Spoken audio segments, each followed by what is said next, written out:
El niño de eso. Psicoanálisis de una entrevista. La psicosis blanca.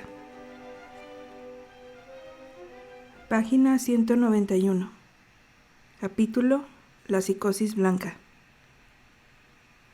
La psicosis blanca no es un síndrome claramente descriptible ni fácilmente definible. De hecho, no se trata de un síndrome, de una asociación de síntomas agrupados en una constelación fácilmente detectable.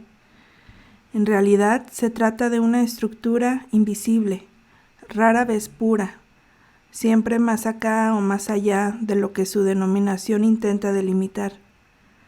Podrá pasar, por lo tanto, por un estado depresivo más o menos neurótico, o por un estado limítrofe, o incluso agazaparse bajo un cuadro más manifiestamente evocador de una evolución psicótica sin signos evidentes.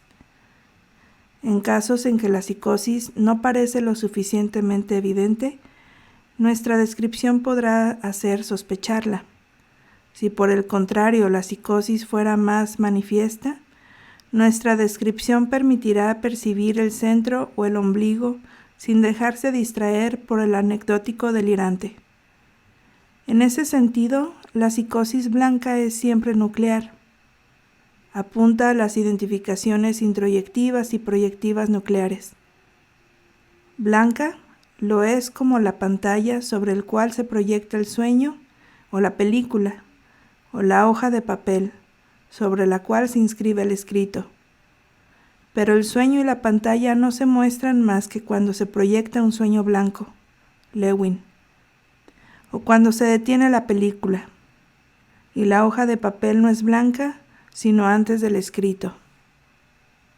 Serán tomados en consideración 3 tipos de parámetros. 1. La organización edípica. 2. La relación de objeto. 3. El funcionamiento mental. Se ha vuelto banal decir que, cuando el analista se encuentra en presencia de una organización edípica mal estructurada, tiene derecho a formular ciertas reservas de pronóstico en cuanto a la estructura aparentemente neurótica de su paciente. El término edificación ha sido creada por los psicoanalistas de niños para evocar ese pseudocomplejo de Edipo que presentan las estructuras psicóticas más o menos declaradas. Algunos analistas kleinianos han sostenido la tesis según la cual el psicótico no accede jamás al Edipo, que éste no tiene para él ninguna realidad. No compartimos esta opinión. Si es verdad que el psicótico, en sus fases más regresivas, no nos permite detectar las coordenadas habituales del Edipo, es igualmente verdadero que esta destructuración regresiva ha destruido el complejo de Edipo, como ha destruido gran parte de la actividad psíquica. De hecho, Freud escribe, 1924-26, que el complejo de Edipo puede ser totalmente destruido, incluso, hay que decir sobre todo, en las personalidades normales. Se podría estar autorizado a defender la idea de que la organización edípica es detectable en el campo intermedio del espectro que va de la normalidad a la psicosis con aspectos deficitarios. En todo caso, lo que nos interesa aquí es la relación existente entre la organización edípica de la neurosis y la de la psicosis. Nos parece que en el caso de la psicosis blanca estamos frente a una triangulación. Dicho de otra forma, en la organización edípica se pueden detectar 3 términos: un sujeto unido por relaciones con sus 2 genitores, ellos mismos unidos por la diferencia de sexos. Sin embargo, en lugar de que esta diferencia de sexos estructure la relación en torno a la problemática de la castración, que se articula con aquella de la identificación, como ocurre en el neurótico, esta triangulación sufre aquí una mutación profunda. Los 2 términos, aun guardando su diferencia, van a verse identificados según un criterio que no será aquel de su identidad sexuada, sino según la cualidad de bueno o malo. Esta mutación tiene importancia porque mientras que el Edipo normal comporta lo que se podría llamar una cara dominante y una cara recesiva, deseo por el padre del sexo opuesto, identificación con el padre del mismo sexo por la cara dominante y lo inverso por la cara recesiva, cada uno de los dos objetos es fruto de deseos contrarios y de identificaciones opuestas. La relación que liga el deseo y la identificación complica aún más esta organización, puesto que la identificación aparece como una forma de compensación, de sustitución, de renuncia al deseo o de duelo consecutivo a la pérdida del objeto. En esta perspectiva, el Edipo llamado normal conlleva un juego de permutaciones y de transformaciones que hacen de él una estructura simbólica, simbolizada y simbolizante. Simbolizada porque ella es producto de la simbolización, simbolizante porque es productora de simbolización.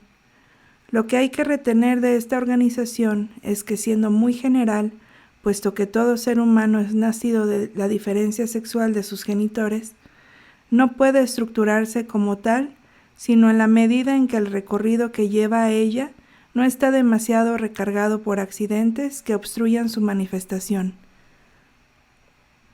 Lo que no quiere decir que en el caso donde se produce un desarrollo patológico, el Edipo no exista, puesto que está de todas maneras determinado por la sexualidad humana, pero éste existe bajo formas desmembradas. Se podría decir del Edipo lo que Freud dice del yo, en la pérdida de la realidad, en la psicosis y la neurosis. A saber que éste puede escindirse, deformarse, admitir pisoteos en su territorio para no sucumbir. La expresión del Edipo depende por lo tanto del funcionamiento mental, de la reducción progresiva de la fuerza de las pulsiones parciales, de la separación del yo y del no yo, de la unificación del yo, del funcionamiento modulado de los mecanismos de defensa poco diferenciados y de intervención masiva, escisión, introyección, proyección, idealización, desmentida, etc. Pero el Edipo es también estructura creadora de un campo de simbolización nuevo, puesto que su término es el desplazamiento y la investidura del campo social en la sublimación. No equivale decir a que no es posible una sublimación si no está precedida por el Edipo, porque sabemos, aunque sea con el complejo de Leonardo, analizado por Freud, que la sublimación se produce a partir de pulsiones parciales. En todo caso, el Edipo es una estructura cuyo destino es el del ser destruido y traspuesto, para dar lugar a esa investidura en lo real que marca el corte con las figuras parentales y hace existir nuevas figuras en la vida del niño. Figuras humanas e inhumanas, la lectura, la escritura, etc., que implican una desinvestidura de la curiosidad ligada a los padres y una contrainvestidura mediante estas nuevas actividades, figuras singulares o colectivas, institucionales, etc. En el caso de la psicosis blanca, la organización edípica permanece triangular. Esto quiere decir que el sujeto se ve confrontado a dos genitores, pero estos son identificados según su carácter bueno o malo.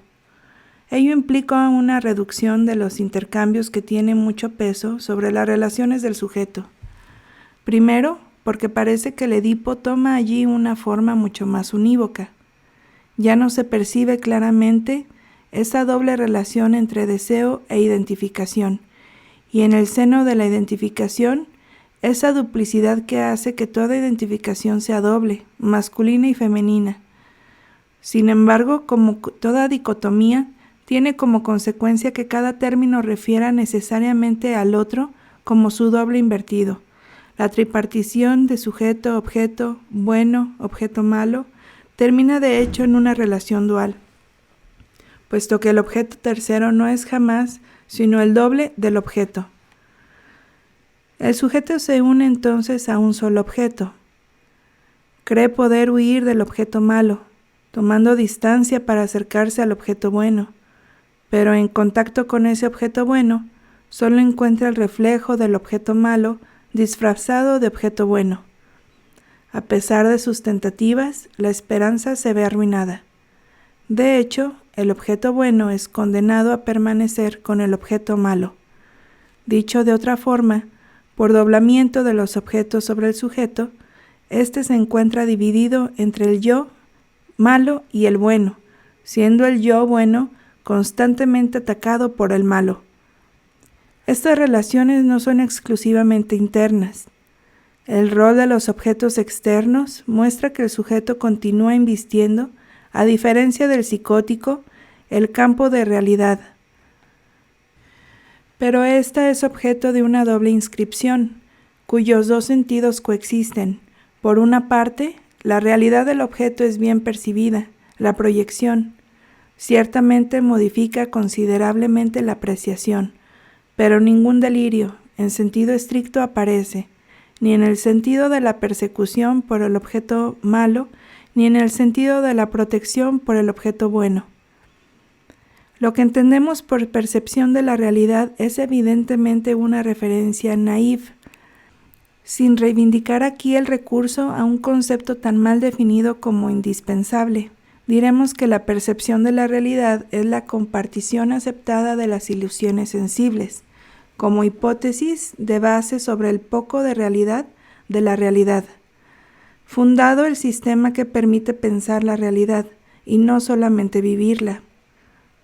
Aún es necesario que ésta se deje pensar familiarmente. Y es, claro está, el delirante quien tiene razón y ve la realidad tal como es. Las ondas existen, los seres se influencian a distancia, las máquinas tienen acciones sobrenaturales, etc.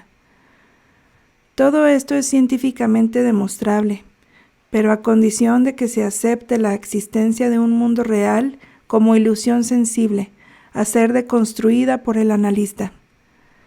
El delirio, él, no deconstruye lo real, lo sobreconstruye, simulando haberlo deconstruido. Por otra parte, esta realidad del objeto queda sometida a una apreciación que no puede corregir la experiencia del pensamiento. El objeto es malo y no es más que eso. El objeto bueno es exclusivamente bueno. La ambivalencia es negada. El malo es condenado sin vuelta, por lo tanto culpable. El objeto malo es absuelto sin discusión, por lo tanto inocente. En cuanto al sujeto, su suerte, su salvación, dependerán de su proximidad con el objeto. El contacto forzado con el objeto malo lo perderá, mientras que el encuentro con el objeto bueno lo salvará.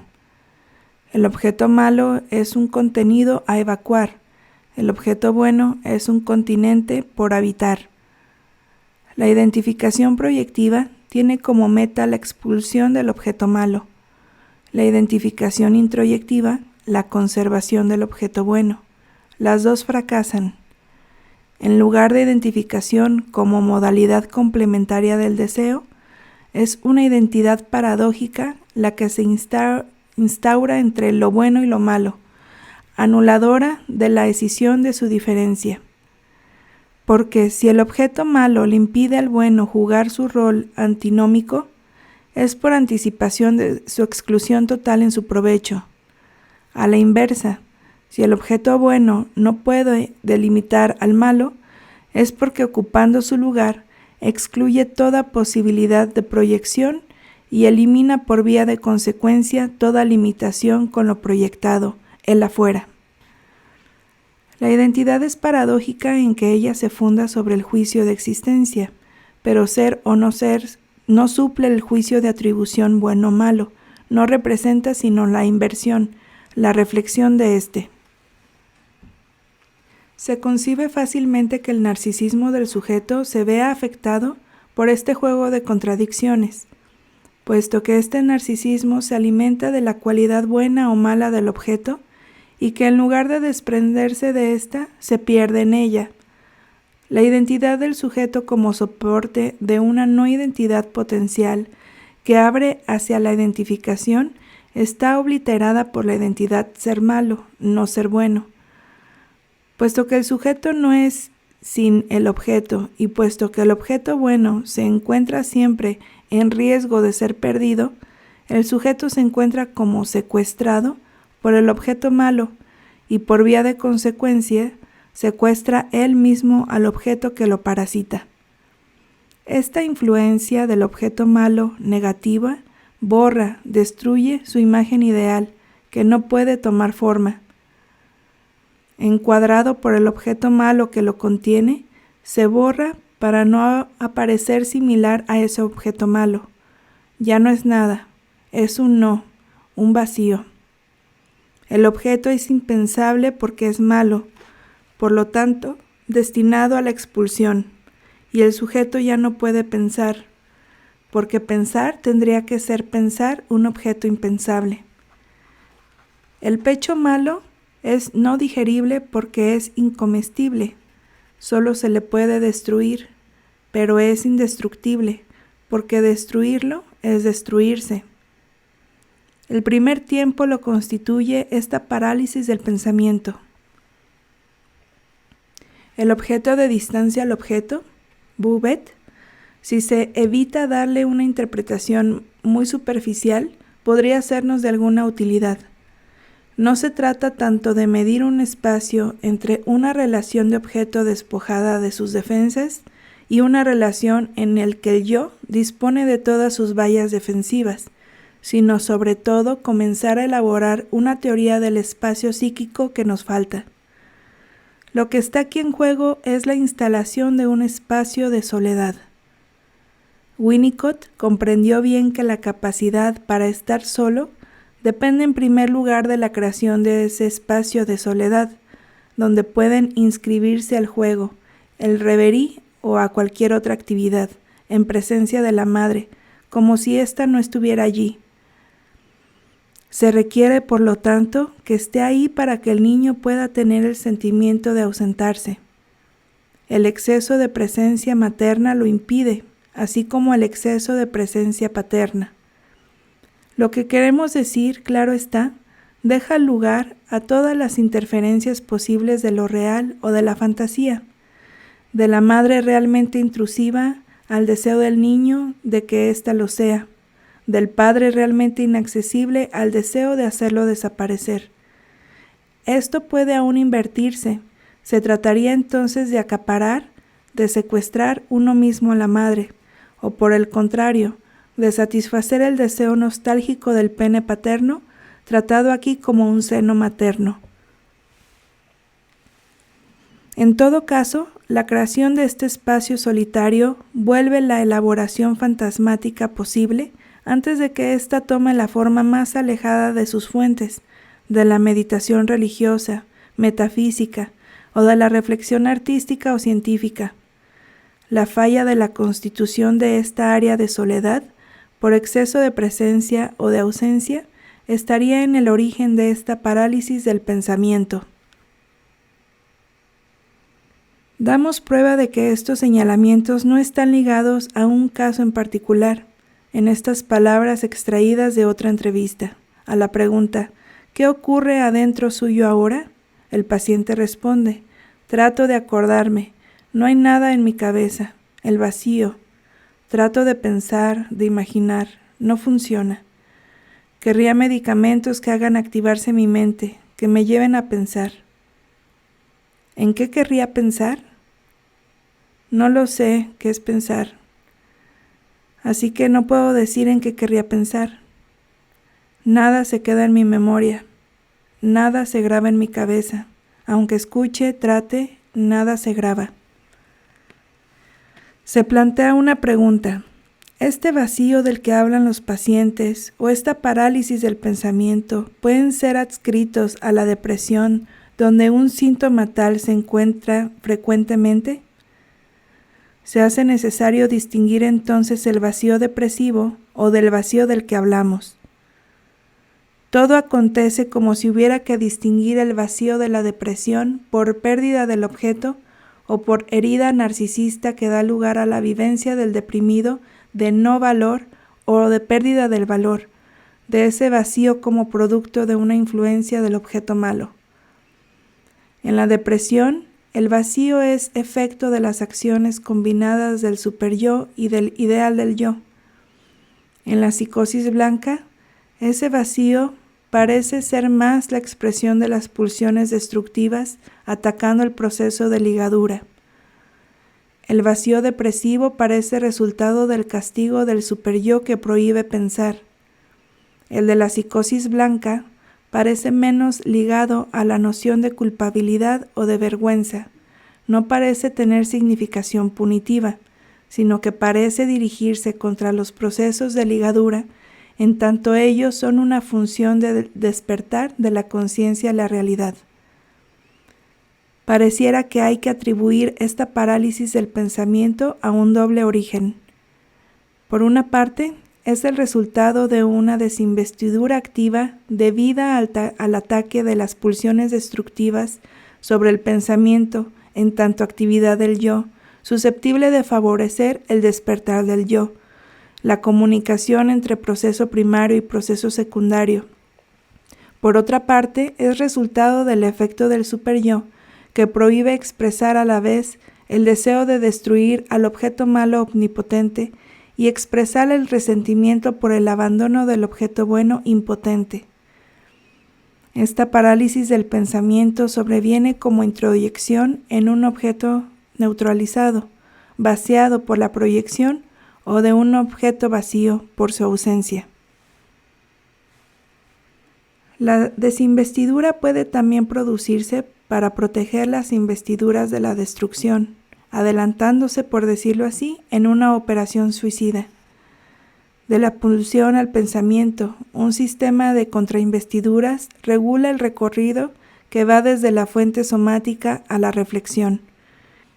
En cada uno de los niveles de la cadena, soma, pulsión, afecto, representación, de cosa, representación, de palabra, pensamiento, reflexivo, cada término suscita a la vez su contrario. Pulsión de vida, ligadora, pulsión de destrucción, desligadora, afecto de placer, afecto de displacer, etc.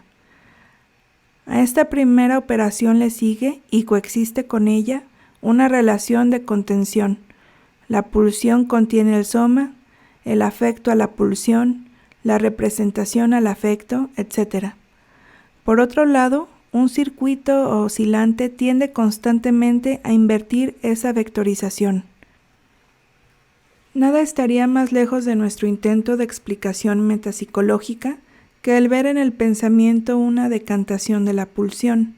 De hecho, lo que hay que tener en mente es que la pulsión no se manifiesta sino sobre el fondo de vacío, que es el estado de quietud donde ella no aparece todavía, y como objetivo de vacío, que es el proyecto de su satisfacción ideal.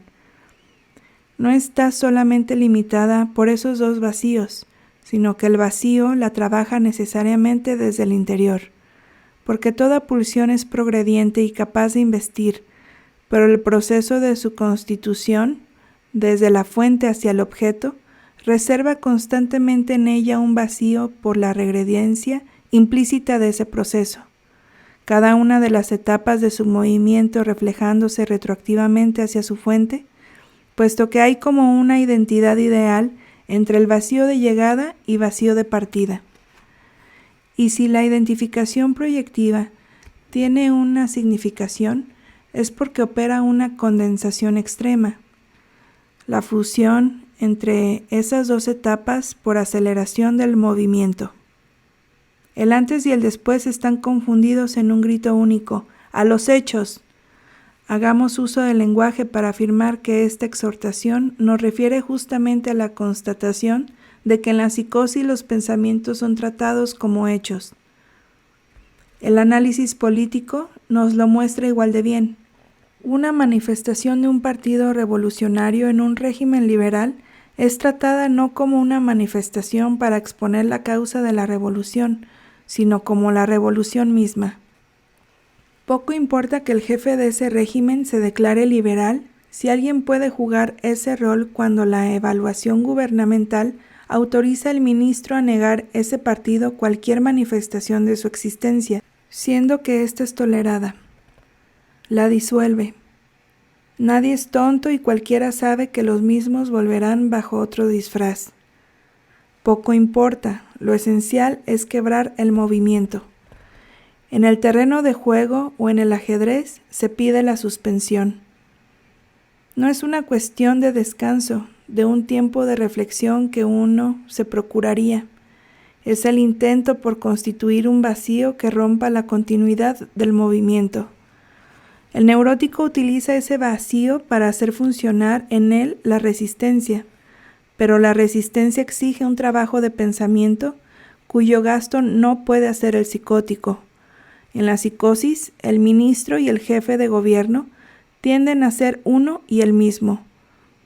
En la actividad psíquica, ese trabajo de exclusión periódica que vacía a ésta de sus intrusos, interioriza ese vacío bajo forma de fragmentos de vacío entre las ligaduras, indispensables para la constitución de éstas. Es tal vez la música la que nos vuelve más sensibles a esa transformación, más que la palabra o lo escrito.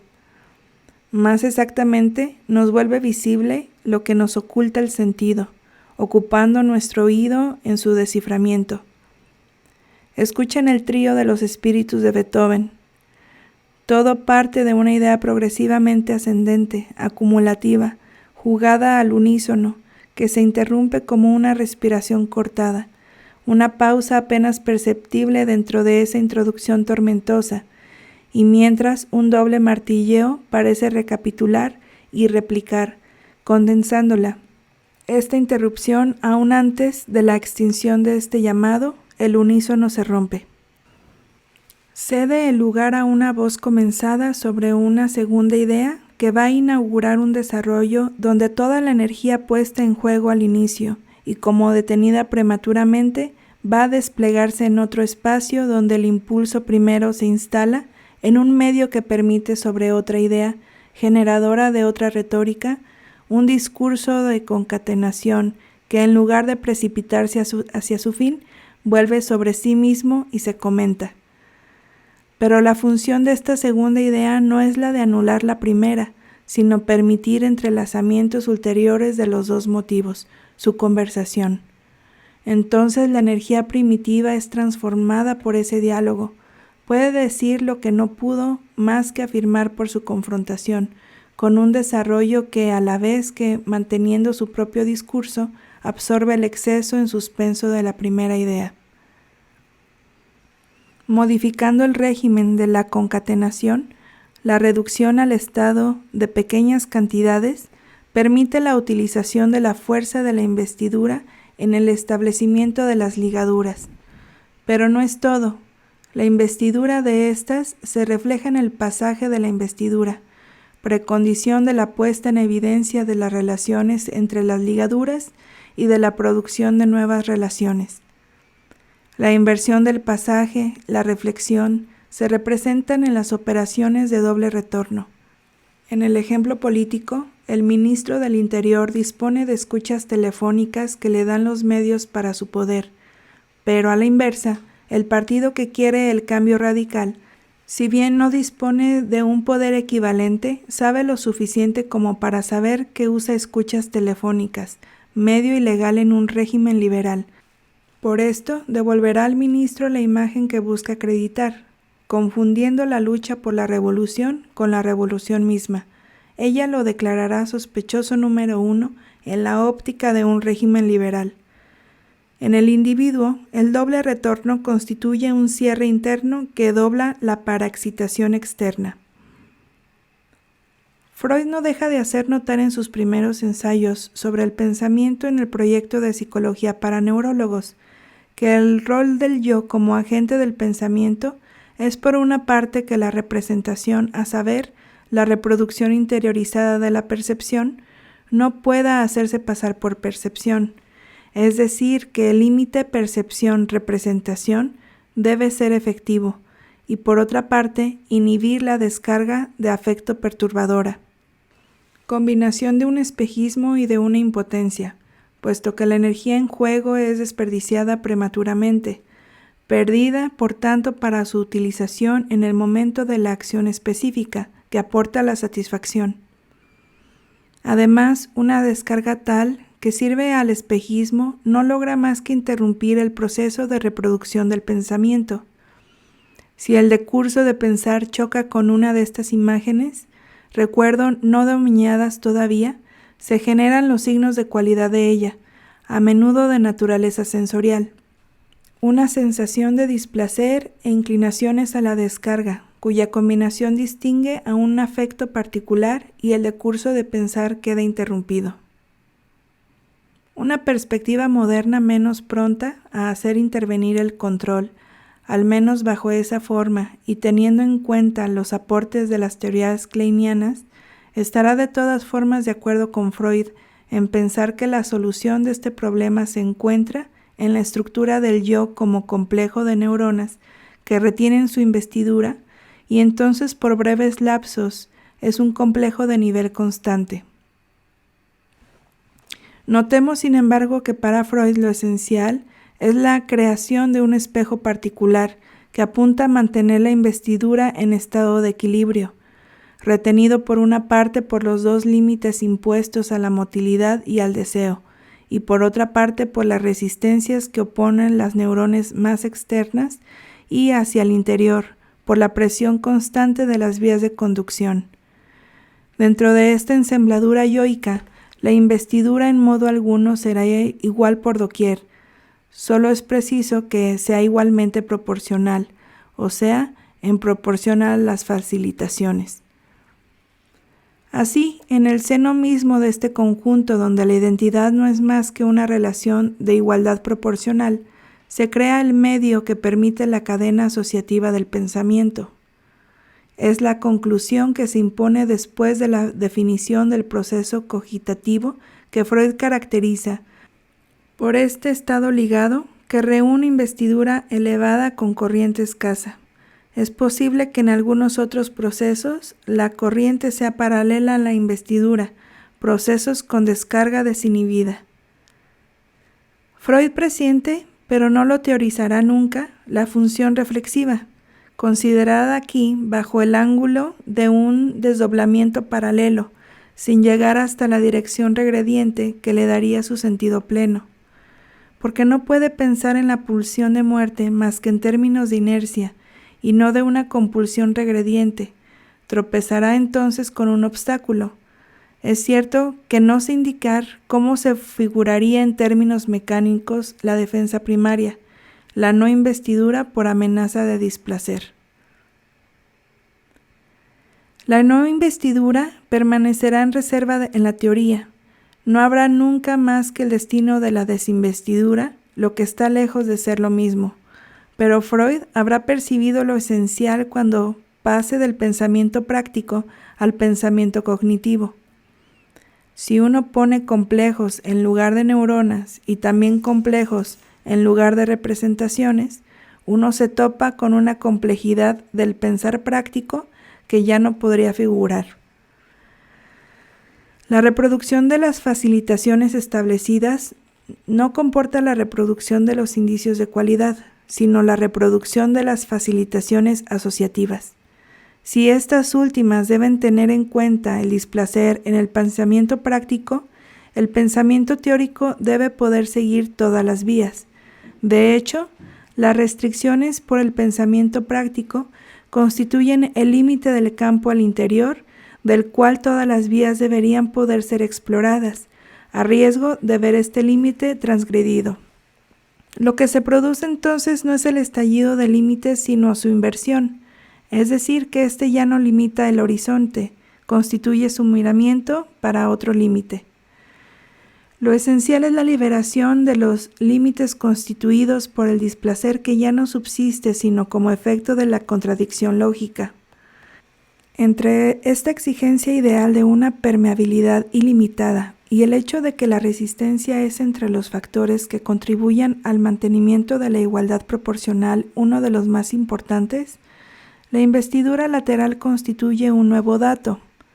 Aquí la apertura del pensamiento constreñida a ejercerse en otra parte, por falta de posibilidad de usar esa transparencia y permeabilidad, crea sobre ese segundo campo un sistema de ligaduras que es necesariamente un sistema de relaciones con la investidura bloqueada por resistencia a la facilitación.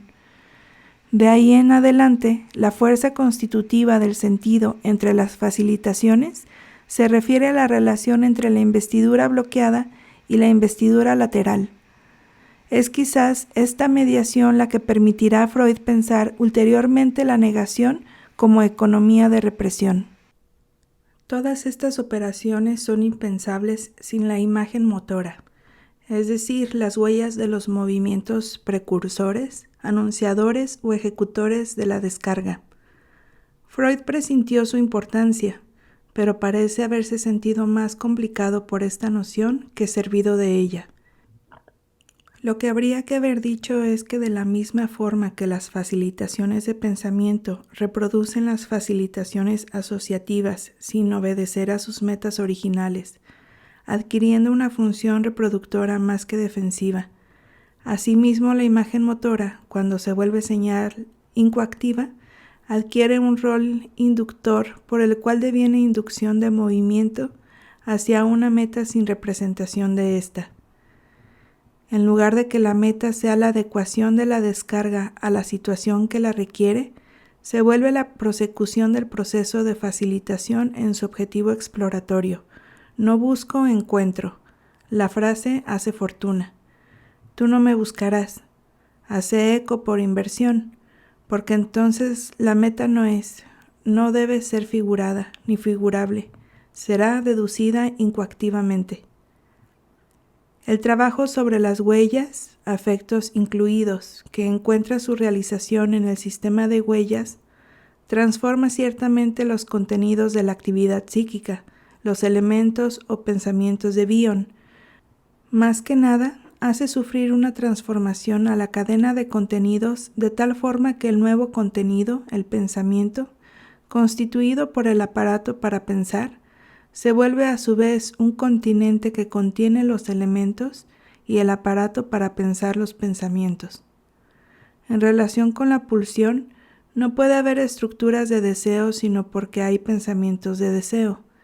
El pensamiento de deseo surgido del doble retorno puede a su vez contener, esta vez en el sentido de retener, un retorno. Es decir, que su determinación bajo su forma de pensamiento de deseo puede ser al mismo tiempo deseo negativo, inhibición, defensa, trastorno del deseo en su contrario, contra sí, deseo atribuido al objeto por proyección, etc. El pensamiento deviene la precondición de la represión, lo reprimido, contenido, ha constituido la represión, continente, como los pensamientos han constituido el aparato para pensar los pensamientos. Pero estos desarrollos solo son posibles si se toma en consideración el hecho de que la contención de la fuera asegurada por la identificación proyectiva constitutiva de la paraexcitación se replica en la formación del aislador del yo como complejo de nivel constante que asegura la igualdad proporcional de las investiduras, garantes de la continuidad de la experiencia. Esto en el seno de un aparato psíquico marcado por la discontinuidad que preside sus relaciones de vecindad, reinando como señora en el ello, contenido por el yo. A nivel del cuerpo, la continuidad de la envoltura corporal es rota por la discontinuidad de las zonas erógenas. Todos los orificios, la boca, que en sí misma es un complejo al que se unifica demasiado rápidamente, la nariz, los ojos, las orejas, el orificio anal, el sexo, única zona cutánea que escapa a la paraexcitación. Es una discontinuidad análoga que se revelará indispensablemente a la constitución del lenguaje. Pero mientras que la continuidad corporal es sobre todo la fuente de un exceso de excitaciones, la cadena del lenguaje instalará esta discontinuidad en el blanco del pensamiento, separador de los sonidos, de las palabras, de las proposiciones. Entre este espacio del cuerpo y este espacio del lenguaje se cava el espacio del inconsciente, parcialmente identificado con el de lo reprimido. No nos es cognoscible más que por sus producciones. De todas ellas, el sueño es sin duda la más privilegiada, no por lo que revela de escondido, sino por el medio por el cual lo revela. Bion tiene razón en insistir en la barrera del sueño sobre el sueño como efecto de la función alfa. No hay sueños sin pensamientos latentes. El vacío es utilizado, el espacio del sueño investido, arrancado a la no investidura del espacio del dormir. Freud escribió que el trabajo de sueño no piensa ni calcula, se contenta con transformar. Pero si no tiene que hacerlo, es porque está asegurado por la existencia de los pensamientos latentes. Y si los procesos primarios se inclinan hacia la descarga, esta privilegiada de sus medios de acción va a hacerse en cierto sentido favorable a la elaboración. La formación del sueño que va a salir al aparato psíquico de su latencia. Aquí se percibe de manera muy clara como una fantasía de deseo, a veces un pensamiento fugaz del día anterior puede formar un jeroglífico que remite, una vez levantada la condensación, a una red asociativa de una extrema riqueza. Esta encuentra su fundamento en una condensación virtual, un deseo infantil con su potencia reactivada por su relación, por medio de los pensamientos latentes, con los pensamientos del resto diurno. El sueño constituye el despliegue de este pensamiento no actual que será entregado dentro de la condensación del contenido manifiesto, pero el sueño ha operado como continente de este deseo.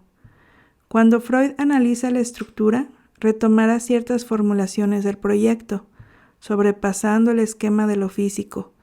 La memoria está representada por las diferencias de facilitación existente entre las neuronas.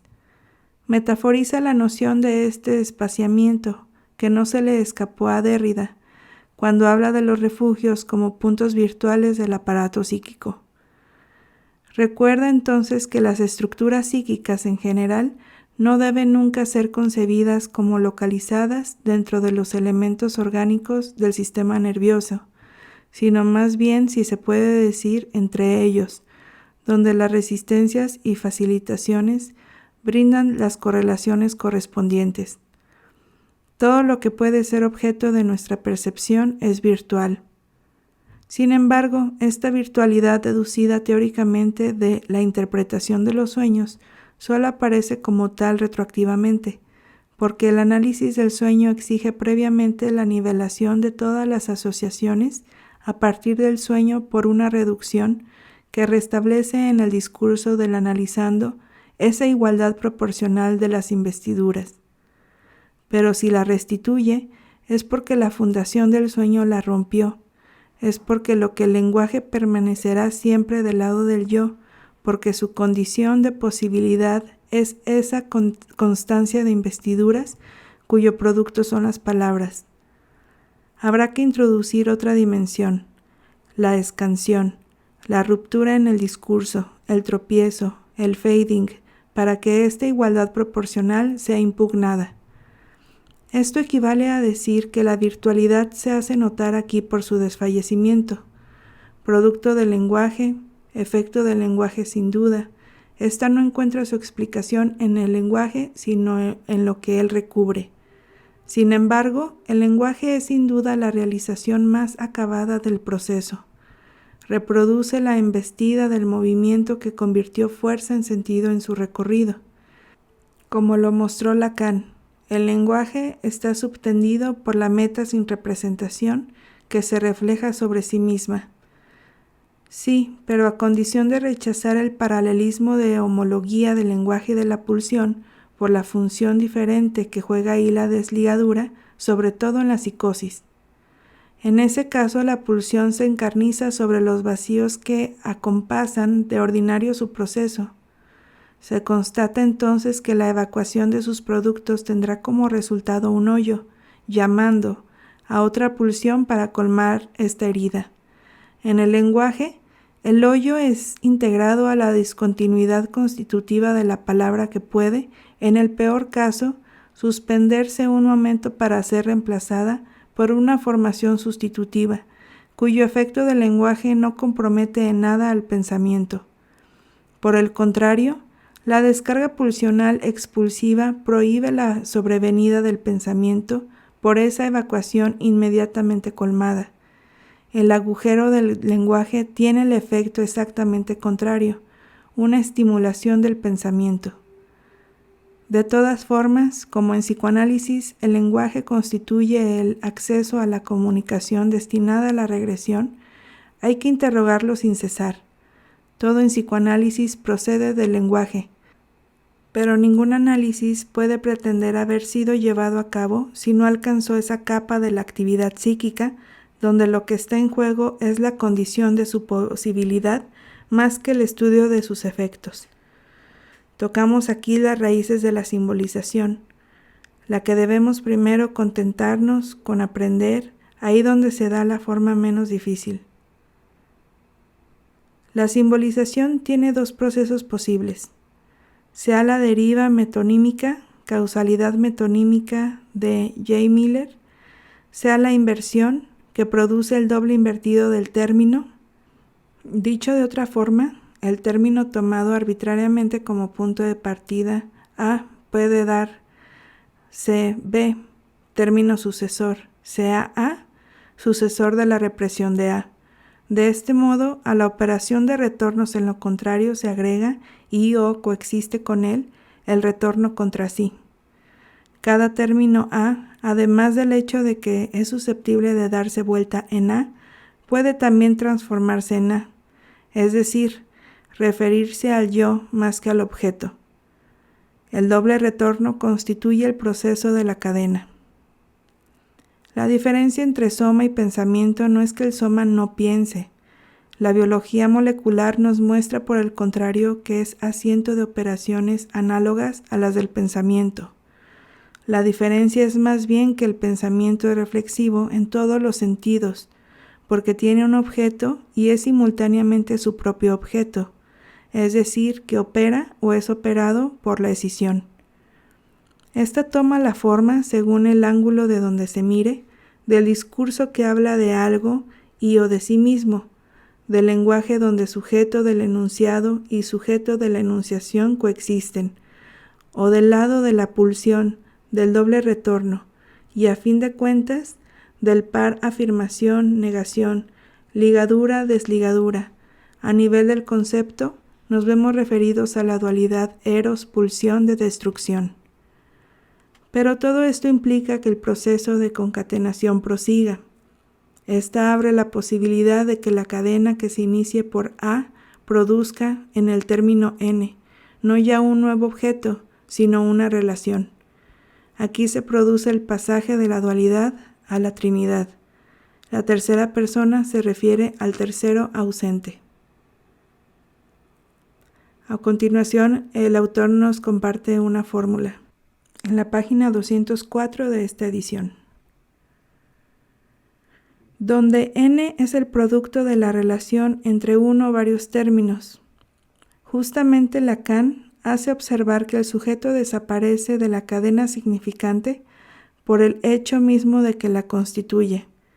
Se puede suponer que es así porque la cadena contiene sus productos de reflexión, sucesores de A y de A', y que facilita un blanco por el hecho del carácter inconsciente de ciertos términos. La relación sería la consecuencia de esta elisión cuando es reflejada sobre el otro. Aquí hay que destacar que si el conjunto forma una cadena vectorizada, el proceso asociativo, la presencia de elementos negativos modifica la estructura de la cadena, porque lejos de ser reducible a la operación del sucesor, cada término negativo es a la vez sucesor y predecesor, puesto que remite a la dimensión negativa. Sin embargo, el analista no toma en consideración, a pesar de los bloqueos, los retornos hacia atrás, las denegaciones, sino la dirección progrediente, la cual incluye también la regrediencia.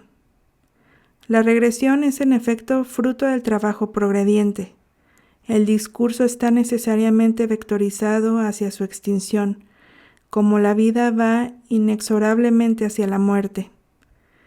La estructura así descrita no puede liberarse de la substancia representada por la heterogeneidad del significante, puesto que la concatenación sutura elementos tan diversos, contrariamente al lenguaje, como emociones, afectos, imágenes, palabras, etc. Sin embargo, todo funciona aquí sobre un término ausente, el O. Pero este término O está completamente recubierto por la cadena. Él es la precondición de esta O. Resurge entre los términos de la cadena como su necesario espaciamiento, Derrida, pero el cero puede hacerse representar de otra forma que por la discontinuidad de la cadena. Es lo que sobreviene cuando hay una desinvestidura, cuando ésta no es seguida por una contrainvestidura que contiene lo reprimido. El ejemplo de la alucinación negativa lo muestra, representación de la ausencia de representación. Representado de otra forma será el silencio, o aún el vacío del pensamiento, el hoyo. Se comprende en esta óptica la insistencia de Jacques Lacan en subrayar los efectos de borde. Se puede proponer como hipótesis que el trabajo de desinvestidura se produce en dos tiempos. En un primer tiempo, la represión secundaria va a esforzarse en aniquilar el contenido de la fantasía, no deformándolo, sino tratando de borrarlo. Esta tentativa, si logra tener éxito, represión lograda, puede también fracasar en el caso de que el ello rechace esta represión. El retorno de lo reprimido hace volver ahora una fantasía sin contenido, es decir, el continente de la fantasía negativizado de su contenido, continente sin contenido. La represión primaria atacará entonces a ese continente sin contenido, para aniquilarlo a su vez. Cuando lo logra demasiado bien, aparece el sentimiento de vacío, de hoyo. El marco de la fantasía sin contenido, continente sin contenido, se abate sobre el marco vacío de parte del aparato psíquico. Ya no bordea un contorno, sino que vuelve manifiesto el vacío, representándolo como ausencia de representación. Es la alucinación negativa del pensamiento, vivenciada como vacío del pensamiento, núcleo de espacio vacío, a partir del cual éste puede ampliarse por cercanía por una especie de irradiación parecida a la de una piedra lanzada al agua. Aquí son posibles otras dos salidas, o bien el sujeto se aloja en el hoyo, hace de él su morada y es la vía hacia la psicosis sin restitución delirante. Todo esfuerzo por llenar el hoyo es evacuado paradojalmente con ayuda de otra pulsión más que del yo. O bien la necesidad de reinvestir el objeto perdido y el yo que le corresponde hace surgir la angustia atemática. De la angustia nacerá entonces la reinvestidura cuasi objetal en la neorrealidad del delirio. El pensamiento, un pensamiento alterado, deformado, tomado bajo la primacía del principio del placer, ha tomado la delantera. La lógica intelectual se ha vuelto lógica pasional, una lógica directamente llamada por la acción, objeto de la pasión. Una de las paradojas más marcadoras de este funcionamiento mental es que no excluye del todo el desarrollo intelectual. Sería falso creer que la psicosis blanca sería la herencia de sujetos mentalmente carenciados. Bien por el contrario, puede crearse un sector completamente cindido donde la actividad intelectual es sobreinvestida, aportando éxitos en desempeños de alto nivel. Pero precisamente el valor funcional de ese sector es ayudar a contrainvestir un cierto pensamiento, el pensamiento en relación con las estructuras de la pulsión. Así la descompensación psicótica no se produce por un fracaso intelectual, sino por la significación de éste en función de su investidura pulsional. Lo que acabamos de describir no es en el fondo sino la persecución del pensamiento por la pulsión, por la mediación de su objeto concebida como malo. Esta maldad del objeto se debe a su carácter violento, en la agresión tanto como en la seducción. La violación del pensamiento habla claro de esta dimensión de expresión sexual, intrusivo, excesivamente presente. El objeto no tolera la autonomía del sujeto en la soledad que permitiría pensar el objeto ausente. ¿Cómo pensarlo si está siempre ahí, omnipotente, pegajoso, con un amor obsesivo, posesivo y vicioso en todos los sentidos del término? Eso es lo que se esconde tras el tema de la influencia persecutoria. Las cosas permanecen en el afecto, la certeza de esta mala influencia. Cuando la psicosis pierde su blancura, su candor, la alucinación toma el relevo que acosa al sujeto y lo inquieta. La posición homóloga de la persecución es la protección. Esta es asegurada por un objeto de signo contrario, tan benéfico como el otro es maléfico. Esta protección guarda relación con un mecanismo de idealización que parece ser el simétrico y el inverso de la persecución. El objeto idealizado y protector está dotado de las proyecciones ansiadas. El sujeto se reconoce en él, una identidad que justifica a precup la identificación con él. Sin embargo, tanto como el objeto malo es maléfico por su proximidad excesiva, el objeto idealizado no puede ejercer su poder por su lejanía excesiva. A la acción permanente, sin descanso, del objeto malo, se opone la acción temporal y evanescente del objeto bueno no disponible, ocupado en otro lugar.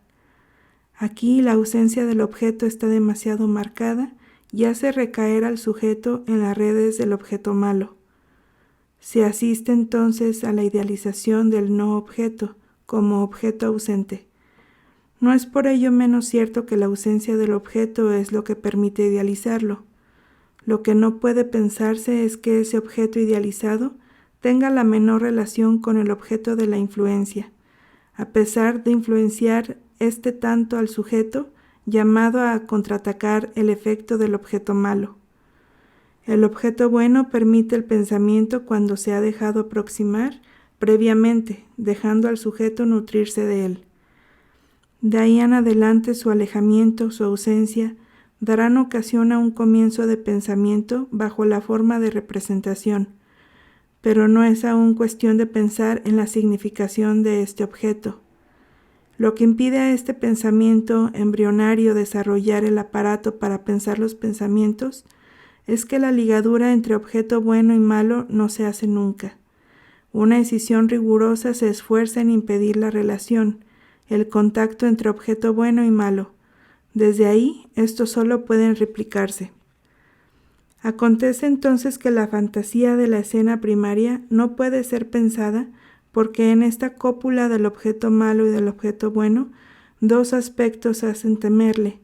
En el mínimo, la contaminación del objeto bueno por el objeto malo, y en el máximo, la destrucción del objeto bueno por el objeto malo.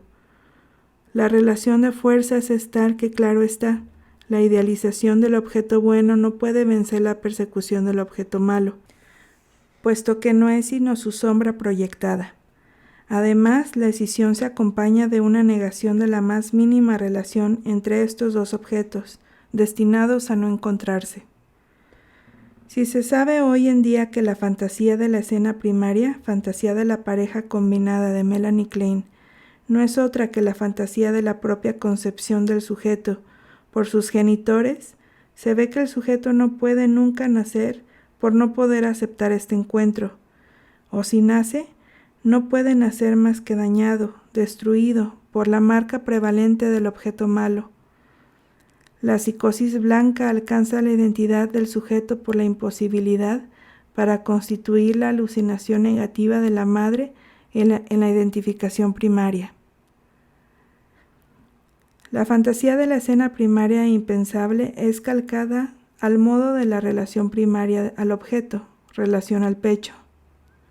Volvemos aquí a retomar la tesis de Bion, según la cual el encuentro de la preconcepción y de la frustración hace del pecho una cosa para ser evacuada en su concretud, y no un objeto para ser pensado en la ausencia, para modificarlo al modo de la relación alucinatoria de deseo, que permite reencontrarlo en el pensamiento a falta de hallarlo en lo real.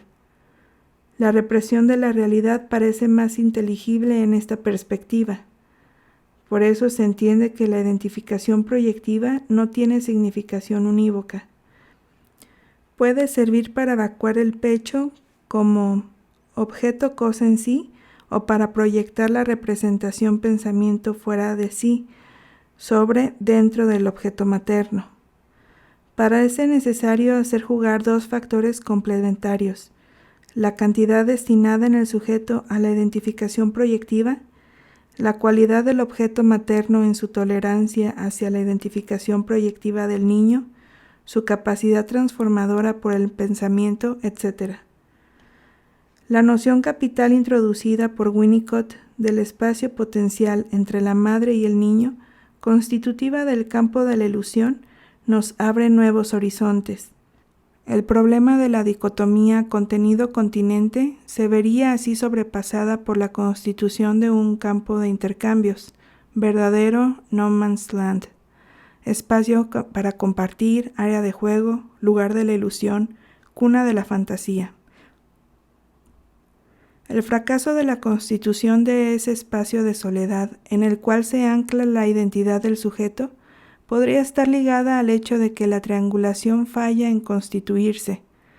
La relación es dual porque los dos personajes de la escena primaria no hacen más que uno. Uno escindido en dos, malo y bueno.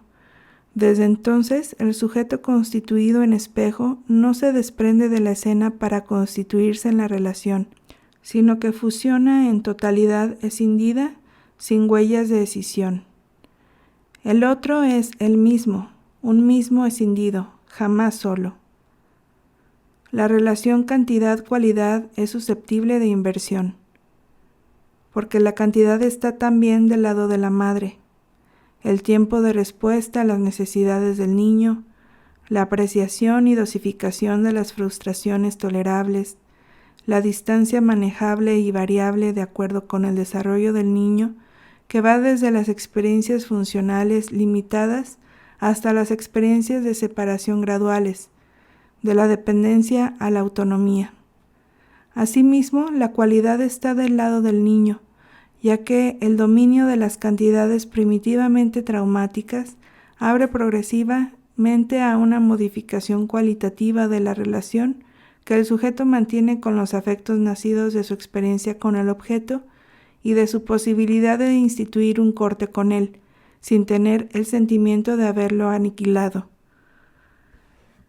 Esta referencia al entorno materno en la perspectiva de Winnicott no nos parece contradictoria con la referencia al otro de Lacan, porque si bien es verdad que más allá de las contingencias de la coyuntura, la madre adviene como estructura, hay que agregar además que la fuerza captada por esta estructura, el otro, dependerá estrechamente de lo que la coyuntura, la madre, le habrá permitido devenir.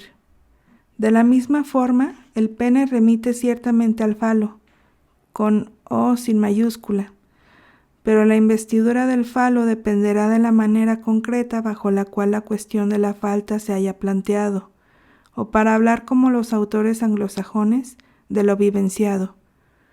De hecho, no sirve para nada alzar la falta hasta el nivel de una categoría conceptual, si no se introducen las diferencias sobre las cuales esa falta se funda, oral, anal o fálica para el objeto parcial, angustia de duelo o pulverización para el objeto total.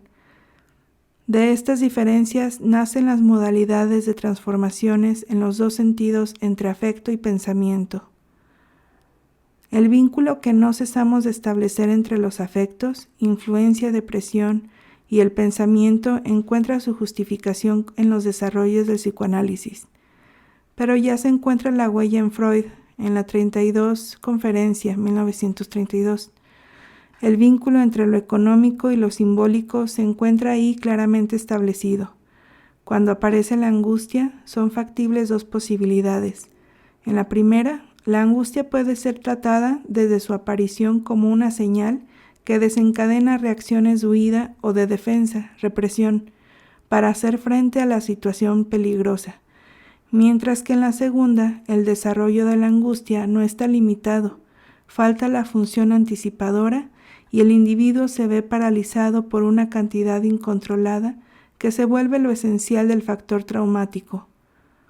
Esta pérdida de la capacidad de anticipación del yo, ligado al carácter némico de la angustia, repetición de un traumatismo anterior, muestra el puente que liga el afecto y el pensamiento.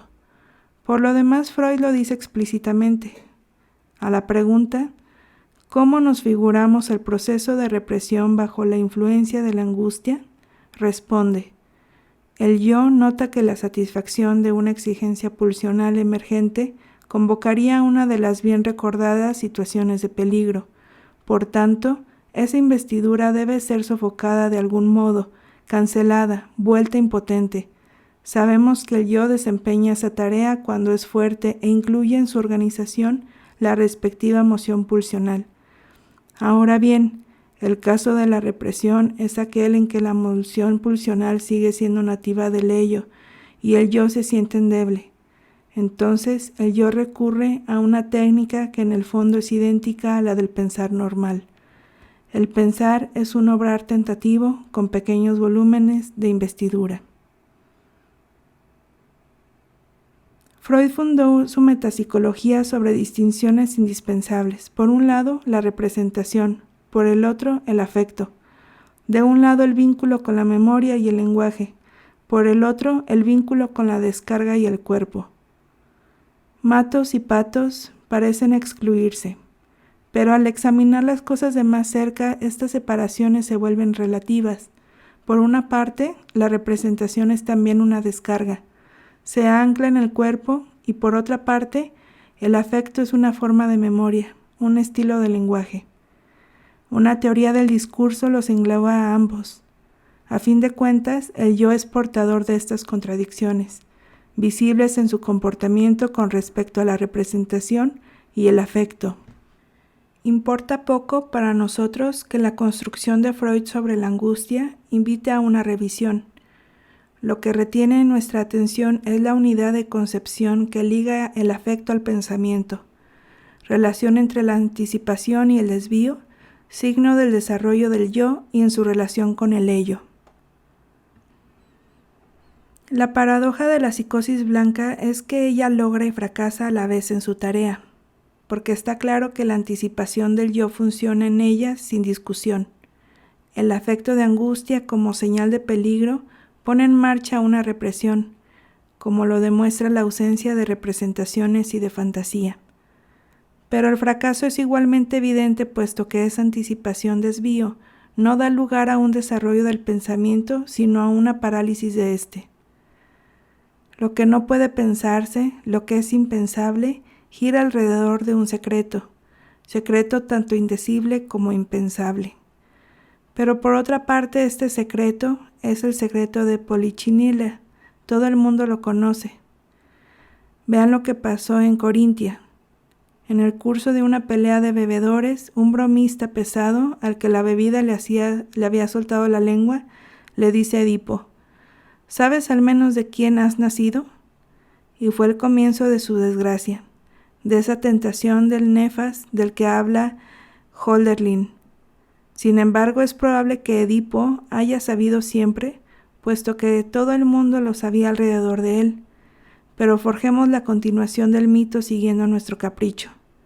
Imaginemos que Edipo deja Tebas después del incesto, conquista a otra princesa y reina en otra ciudad.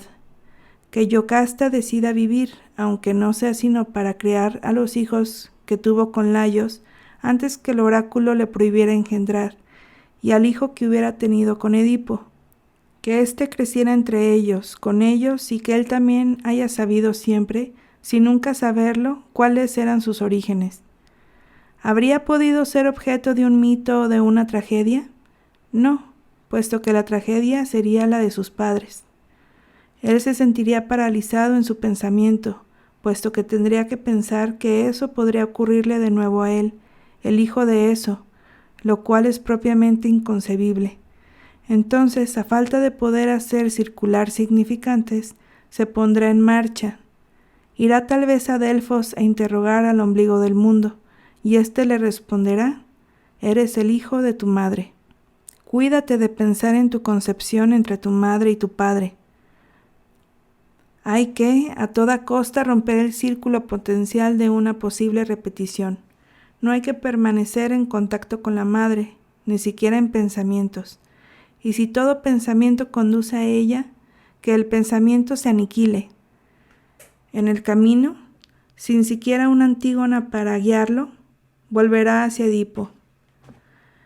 Edipo inocente, con seguridad. Yocasta podía reconocerlo, por su cicatriz, por su parecido con su padre y por 1000 otros detalles. ¿Cómo podía él haberlo reconocido? Pero Edipo, aun siendo su padre, ya no le pertenece. Pertenece a su nueva familia, en la ciudad de la redención. ¿Quién lo redimirá a él? Entonces, para romper el círculo de amenazas de repetición, constituirá el círculo de las vaivenes de una ciudad a otra, de la ciudad de la deshonra al remanso del exilio indefinidamente, y así sucesivamente, hasta que la muerte de Yocasta le permita por fin no pensar en todo esto. Esta construcción mítica es aproximativa, así como la experiencia es siempre aproximativa con relación al concepto que permite pensarla.